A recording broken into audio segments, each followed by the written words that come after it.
मित्रांनो, सर्वांना क्रांतिकारी जय भीम। मला आज सुट्टी होती तर मी आज आलो होतो। देऊळगाव राजा जत्रा होती तर आमचे मोठे बंधू सुधीर भाऊला आणि हे बोलले की चला आपण जत्राला फिरून येऊ। तर मग आम्ही तर मी सकाळचं जेवण केलं होतं, परंतु आता दुपारी मला परत भूक लागली। तर मग मी यांना बोललो बाबा जत्रामध्ये फिरता फिरता बोललो चला आपण काही काही जुलाबी भजे वगैरे काहीतरी खाऊ। तर भाऊ बोलले की नाही नाही, जुलाबी भजे म्हणजे ते पूर्ण तेल बिल सगळं केमिकल असतं त्याच्यामध्ये, आपल्या शरीराला ते हानिकारक आहे।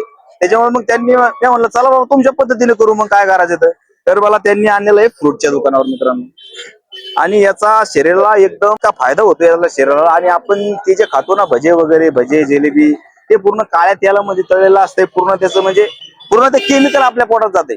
त्याच्यामुळं आपण जास्तीत जास्त हे असे फ्रूट फ्रूट खाणं हे शरीरासाठी फार महत्वाचं असते। तर मित्रांनो, याच्यात माझ्या व्हिडिओच्या माध्यमातून मला तुम्हाला काय सांगायचं हे तुम्ही मला कमेंट करून सांगा, ठीक आहे। आता आम्ही हे नारळ पाणी पिऊ लागलो, त्याच्यानंतर आम्ही केळी पण खाणार आहोत। सगळेजण या आणि आपल्या मित्राची व्हिजिट द्या पक्का।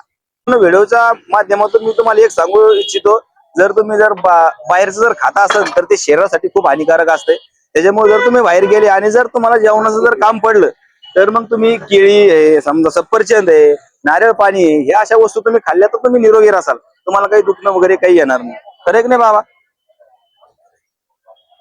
तर मला तुम्ही कमेंट करून सांगा, माझ्याकडून जर काही चुकत असेल तर मला कमेंट करून तुम्ही सांगू शकता। वगैरे बाहेरच्या वस्तू बिलकुल खाऊ नका, बिलकुल चांगले नाही जात। आणि तळलेले याचे पदार्थ डॉक्टर सांगते फ्रूट वगैरे आपलं हे शरीरासाठी चांगलं असतं। आणि आजकाल दिवसेंदिवस काय झालंय की बिमाऱ्याचं प्रमाण जास्त वाढलेलं आहे। त्याच्यामुळे आपण काय केलं पाहिजे, आपल्या खाण्यापिण्यावर जास्त लक्ष दिलं पाहिजे। बाबा सांगू राहिले तर ते पण बघा की बाबा मला सांगा, जे जे आपल्या घरात छोटे छोटे बाळा समजा लेकरं असतात, तर त्यांना आपण ते चिप्स वगैरे देणे योग्य आहे का? नाही, योग्य नाही, लगेच चांगलं नाही ते। त्याच्यामध्ये लेकराला शरीराला घातक येते। हा, शरीराला लेकराच्या घात आहे, कारण त्याच्यामध्ये केमिकल टाकल्याशिवाय इतके वर्षानुवर्ष 6 महिने असं काही टिकू शकते का? समजा आपण जर भाजी केली तर ती संध्याकाळपर्यंत समजा उद्यापर्यंत वीट नाही, वीट खराब होती पाहिजे, खराब होती खराब होती।